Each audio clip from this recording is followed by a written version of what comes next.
민수기 30장입니다. 모세가 이스라엘 자손 지파의 수령들에게 말하여 이르되 여호와의 명령이 이러하니라. 사람이 여호와께 서원하였거나 결심하고 서약하였으면 깨뜨리지 말고 그가 입으로 말한 대로 다 이행할 것이니라. 또 여자가 만일 어려서 그 아버지 집에 있을 때 여호와께 서원한 일이나 스스로 결심하려고 한 일이 있다고 하자.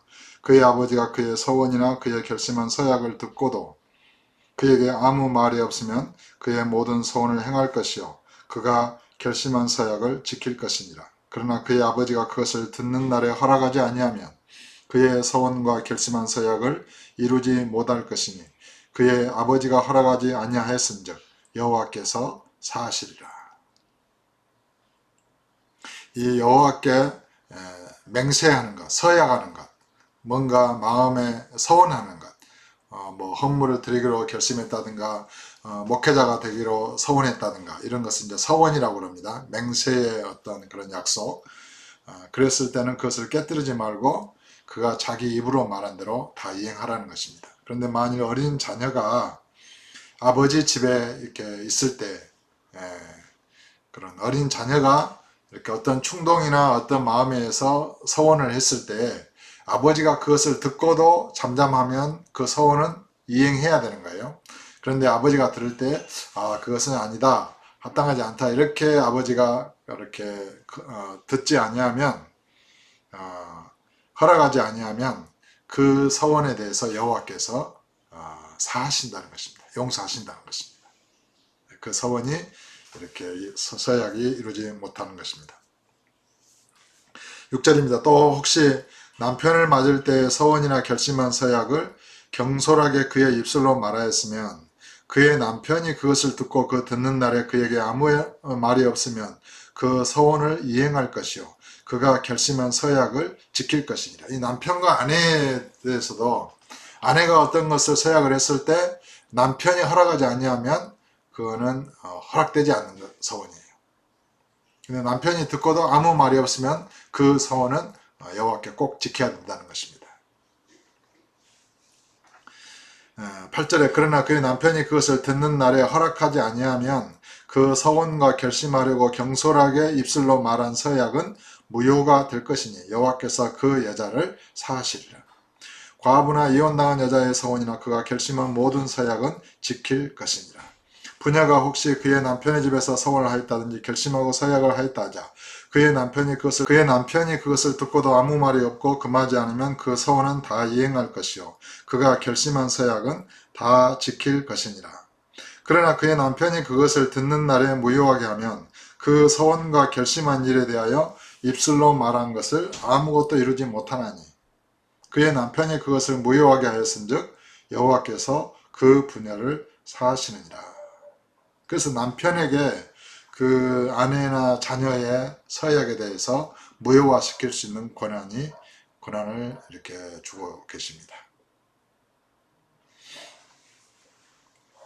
13절입니다. 모든 서원과 마음을 자제하기로 한 모든 서약은 그의 남편이 그것을 지키게도 할 수 있고 무효하게도 할 수 있으니 그의 남편이 여러 날이 지나도록 말이 없으면 아내의 서원과 스스로 결심한 일을 지키게 하는 것이니 이는 그가 그것을 들을 때에 그의 아내에게 아무 말도 아니하였으므로 지키게 됨이니라. 그러나 그의 남편이 들은 지 얼마 후에 그것을 무효하게 하면 그가 아내의 죄를 담당할 것이니라. 그러니까 아내가 어떤 서약이나 서원을 했을 때 남편이 그것을 듣고도 아무 말 않고 있다가 나중에 생각해 보니까 후회가 된 거예요. 그래서 그것을 그 서약을 무효하게 하면 남편이 그 죄를 담당할 것이라는 것입니다. 그러니까 이 어떤 아내가 어떤 서원을 했을 때 남편이 듣고 그거는 아니야 라고 그것을 서약을 무효화했으면 괜찮은데 듣고 잠잠했다는 것은 남편도 동의를 했다고 보는 것이죠. 결국 남편이 서원한 거나 마찬가지예요. 그래서 남편이 서원한 것은 여호와께 지켜야 되는 것입니다. 그런 의미입니다. 만약에 그것을 어기게 되면 죄를 진다는 것입니다. 16절입니다. 이는 여호와께서 모세에게 명령하신 규례니 남편이 아내에게 아버지가 자기 집에 있는 어린 딸에 대한 것이니라. 가정은 여호와께서 세우신 가장 귀한 어떤 제도입니다. 가정을 통해서 어린 자녀가 태어나고 양육되어지고 아버지의 그런 경건한 후손들이 이렇게 태어나고 성장하게 되는 것입니다. 그리고 이 가정이 곧 그리스도를 머리로 한 교회이고, 남편과 아내의 관계는 그리스도와 교회와의 관계를 이렇게 나타냅니다. 그래서 이 가정에는 질서가 주어져 있는 것입니다. 어린 자녀들에 대한 양육자의 어떤 권세, 또 남편과 아내에 대한 어떤 그런 질서, 이런 것을 불평등하거나 어떤 불공평하다는 그런 의미로 접근하는 것이 아니라 여호와께서 가정을 화목하게 하시고 화평하게 하시고 가정을 잘되게 하기 위하여 그 질서를 부여하였다는 것입니다. 그래서 남편은 아내의 머리가 되고 남편의 머리는 그리스도가 되는 것입니다. 그리고 어린 자녀들은 이 부모에게, 양육자를 공경하고 복종하고 주 안에서 순종하도록 명령을 받고 있는 것입니다. 그래서 주 안에서 부모에게 순종하라. 그러면 내가 땅에서 잘되고 형통하리라. 내 부모를 공경하라. 그래서 이 세상에서도 부모에게 효도하고 부모를 기쁘게 하고 그런 마음을 가진 사람들이 대부분 잘 됩니다. 그러니까 여호와의 일반 은총의 영역에서도, 그래서 이 땅에서 잘 사는 사람들은 대부분 부모에 대하여 좋은 마음, 효도하는 마음을 가졌을 경우가 대부분입니다. 부모에게 악한 마음, 부모에게 패역한 마음을 가진 자들이 잘된 경우는 없다고 봐야 됩니다. 하물며 그리스도 안에서 예수를 믿는 자녀들은 어떠해야 되겠습니까? 원수를 사랑하라, 핍박하는 자를 위하여 축복하라, 이런 계명을 받고 있는 그리스도인들은 육신적으로 죽었기 때문에 육신의 부모 형제라도 주 안에서 형제입니다. 그들을 소홀히 하면 되겠습니까? 어렸을 때 먹여주고 길러주고 희생하여 우리 사랑하여 주신 그 양육자에 대하여 정말 주님의 사랑으로 공경하고 귀하게 여기고 사랑하고 감사하는 마음을 잊어버리면 안 되는 것입니다.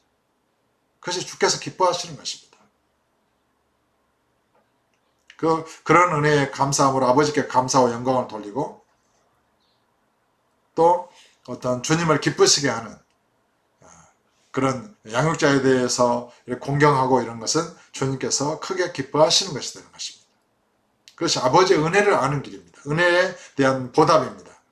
은혜를 알기 때문에 하나님 아버지께 감사하는 그것을 기쁘게 받으시는 것입니다. 그러므로 가정에서 양육자는 자녀를 그런 하늘에 계신 아버지의 귀한 자녀로 알고 정말 귀하게 여기고 사랑해야 되고, 또 어린 자녀들도 그런 양육자에 대해서 정말 주님께서 자기에게 그런 허락하신 귀한 이런 믿음의 선배들이고 믿음의 동역자들이기 때문에 정말 귀하게 여기고 사랑하는 마음으로 사랑해야 될 줄 믿습니다. 그것이 마땅하다는 것입니다. 그것이 복음에 합당한 것이고 머리 대신 주님께서 기뻐하시는 것이고, 주께서 질서를 지으신 이 가정의 그런 신앙의 삶의 본이 되고 합당한 것입니다. 아무쪼록 저와 여러분의 가정이 그리스도를 머리로 하여 주님 안에서 평화를 누리고 서로 사랑함으로 기쁨과 감사가 넘쳐나는 복된 그런 천국이 이루어지기를 예수 이름으로 축복합니다.